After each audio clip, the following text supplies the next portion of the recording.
I'm 32 years old, and I thought I had everything figured out. Good career, nice place in downtown Seattle, and until a few months ago, I had a wife named Jessica who I believed was my partner for life. We'd been married for 4 years, together for 6, and I was completely devoted to her. Sure, we had our ups and downs like any couple, but I never imagined things would end the way they did. Looking back now, I realized the warning signs were there for months. You know that feeling deep in your gut when something just doesn't add up?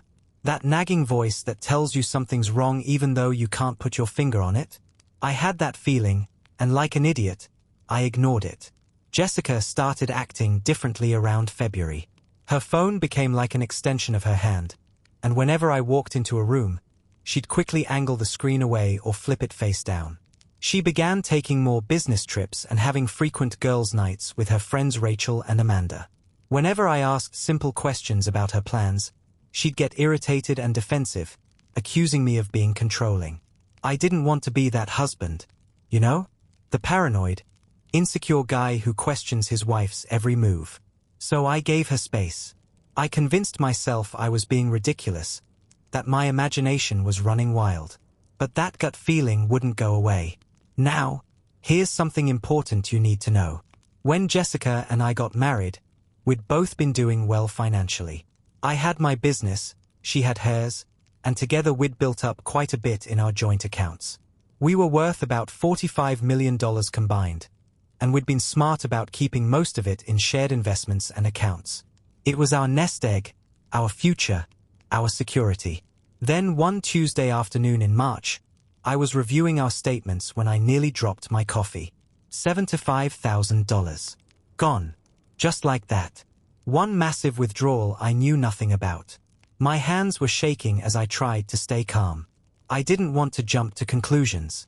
Maybe it was a mistake, some banking error. So that evening, I brought it up as casually as I could.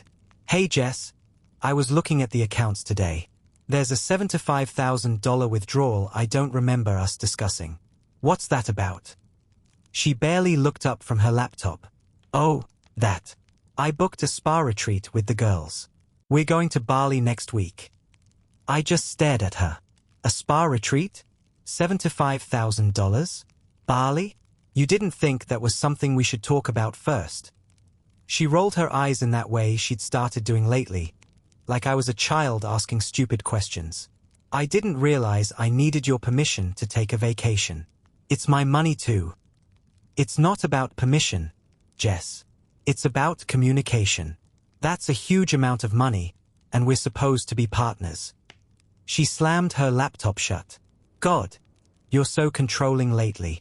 Can't I do anything without you breathing down my neck? That stung. I'd been trying so hard to give her space, to not be overbearing, and now I was controlling? Something didn't add up, but I let it drop. I didn't want to fight, but that night, I couldn't sleep. I lay there staring at the ceiling, my mind racing. $75,000 for a spa trip? That seemed excessive even for a luxury resort in Bali. And why had she gotten so defensive? Around 3 a.m., I did something I never thought I'd do. Jessica was asleep next to me, her phone charging on the nightstand. My heart pounding, I carefully reached over and unlocked it. I knew her passcode because we'd always been open with each other. Or so I thought. What I found made my blood run cold. There were no conversations with Rachel or Amanda about any trip. Instead, there were hundreds of messages with someone named Marcus. As I scrolled through, my worst fears were confirmed. Marcus was her ex-boyfriend from college, the one she'd always said she'd ended things with cleanly years ago. But these messages told a different story. They'd been talking for months, and it wasn't just friendly catching up. The messages were intimate, romantic even, and they had indeed planned a trip together, but it wasn't a spa retreat. They'd booked a private villa in Bali, 10 days, just the two of them. Can't wait to finally have you all to myself, one of his messages read. Her response, it's been so hard pretending everything's fine at home. Just a few more days and we'll be together. I sat there in the dark, phone in my trembling hands, reading message after message. The flight confirmations, the hotel bookings, the romantic plans they'd made. My wife, my partner, the woman I'd built a life with, was planning to run off with her ex using our money. I felt like I'd been punched in the stomach. The betrayal was overwhelming. It wasn't even about the money at that moment. It was the lies, the deception, the fact that she'd looked me in the eye every day while planning this behind my back. But here's where something in me changed. Instead of confronting her right then, instead of waking her up and demanding answers, I made a decision. I was going to let her walk right into the trap she'd set for herself. For the next few days, I acted completely normal.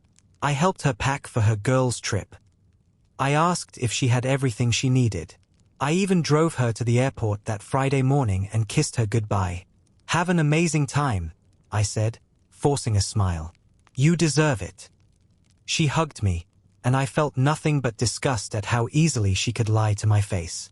"I love you," she said. "Love you too," I replied, tasting the bitterness of those words.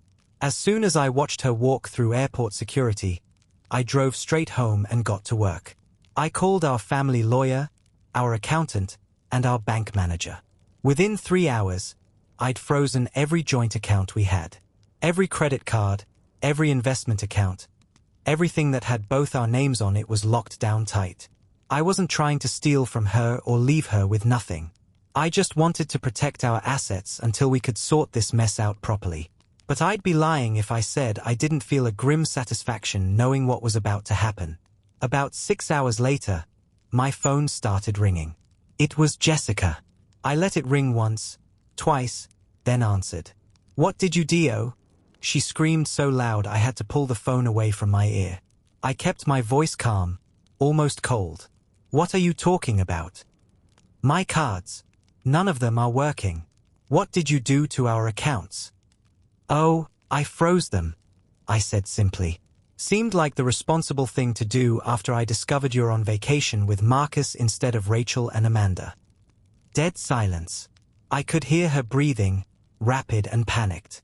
It's not what you think," she finally stammered. "Cut the crap, Jessica. I saw everything.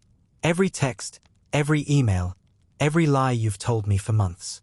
You've been planning this with your ex behind my back, and you used our money to do it." I heard her talking to someone in the background, probably Marcus. Then she came back on the line. "Okay, fine. Yes, I'm with Marcus. But you need to understand." "Understand what?" I interrupted. "Understand why my wife is in Bali with another man? Understand why you lied to my face? Help me understand that, Jessica." "You've been so distant," she shot back, her voice rising. "You're always working, always focused on business and money. When was the last time we actually connected? When was the last time you made me feel special?" I couldn't believe what I was hearing. She was trying to blame me for her cheating. So instead of talking to me about it, instead of suggesting counseling or actually communicating like adults, you decided to have an affair and run off with your ex? That was your solution. "Marcus understands me. He makes me feel alive again." Those words hit harder than I expected. Not because they hurt, but because they made me realize the woman I married was a stranger. "Well, I hope Marcus can afford to keep you feeling alive," I said. "Because you're not getting another dime from me until our lawyers sort this out. You can't just leave me stranded here." The panic was clear in her voice now. "How am I supposed to get home?" "That's not my problem anymore. You made your choice. Now you get to live with it. You're being cruel and vindictive." I laughed, and it sounded harsh even to my own ears. "No, Jessica. I'm being smart. You wanted to betray me? Fine. But you don't get to do it with my money and then come running back when it doesn't work out." "This is financial abuse," she shouted. "No, this is called protecting my assets from someone who's been stealing from me. There's a difference. Talk to your lawyer about it." I hung up before she could respond. The next few days were a whirlwind. I met with my lawyer and started divorce proceedings. Jessica's name came off everything. The house deed, the business accounts, all of it. I changed the locks, packed up her stuff, and had it delivered to her parents' house. She tried calling dozens of times. When I didn't answer, she tried texting, then emailing. Her messages went from angry to pleading to threatening and back to angry again. I didn't respond to any of them. Everything went through my lawyer. What I learned later, through mutual friends, was that Marcus didn't actually have the money to support the lifestyle Jessica was used to. Turns out he'd been talking a big game, but when she actually needed help getting home from Bali, he suddenly didn't have the funds. She ended up having to call her parents, who wired her money for a flight home. From what I heard, they weren't too happy about the situation either. About 2 weeks after everything went down, Jessica started her PR campaign. She told anyone who would listen that I'd abandoned her, that I was controlling and abusive, that I'd trapped her in a loveless marriage and then punished her for trying to find happiness. The first time a friend called to ask about it, I was furious. But then I realized something. People who really knew us, who really knew me, would see through it. And they did. I told my side of the story to the people who mattered. I showed them the evidence, the texts, the timeline, everything. Some people were shocked. Others admitted they'd suspected something was off with Jessica for a while but hadn't wanted to say anything. Have you ever been through something like this? Share your experience below. The divorce took about 8 months to finalize. Jessica tried to fight for half of everything, claiming she deserved it because we'd been married for 4 years. My lawyer shut that down pretty quickly. We had a prenup, and more importantly, most of the assets were mine before the marriage or were kept separate. She'd also damaged her own case by having an affair and attempting to steal marital funds. In the end, she got what she was legally entitled to, which wasn't much compared to what we'd had together. The $45 million empire we'd built? She walked away with about $2 million, and honestly, I was fine with that. Small price to pay to get her out of my life. The last I heard, she and Marcus tried to make it work for a few months, but it fell apart. Apparently, the fantasy of running away together was a lot more appealing than the reality of actually being together. She's living in Portland now, working a regular job, no longer living the luxury lifestyle she'd gotten used to. As for me, I'm doing better than I ever thought I would. The pain of betrayal fades, but the lessons stick with you. I learned to trust my gut. I learned that love without honesty is worthless. I learned that sometimes the person you think you know best is actually a stranger wearing a familiar face. I also learned that you can't save someone who doesn't want to be saved. Jessica made her choices knowing full well what she was risking. She chose temporary excitement over long-term partnership. She chose lies over communication. And when it all came crashing down, she tried to paint herself as the victim. But here's the truth. Actions have consequences. You can't build a life with someone based on deception and expect it to stand. You can't betray someone who trusted you and then be surprised when they protect themselves. Would I do anything differently? Maybe I would have confronted her sooner, but probably not. The way it played out, she showed her true colors completely. There was no room for her to manipulate the situation or try to convince me I was overreacting. To anyone reading this who's experiencing that gut feeling, that nagging suspicion that something's wrong, trust yourself.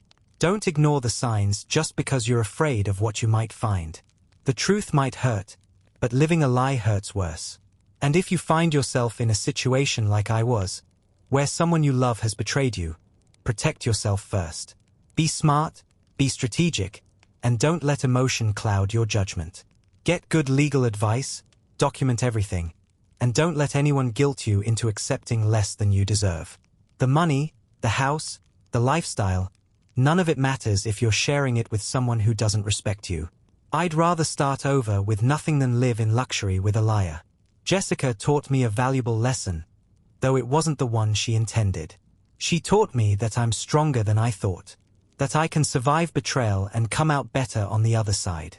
That sometimes the best thing that can happen to you is losing something you thought you couldn't live without. I'm 32 years old, and I'm starting fresh. And you know what? It feels pretty damn good.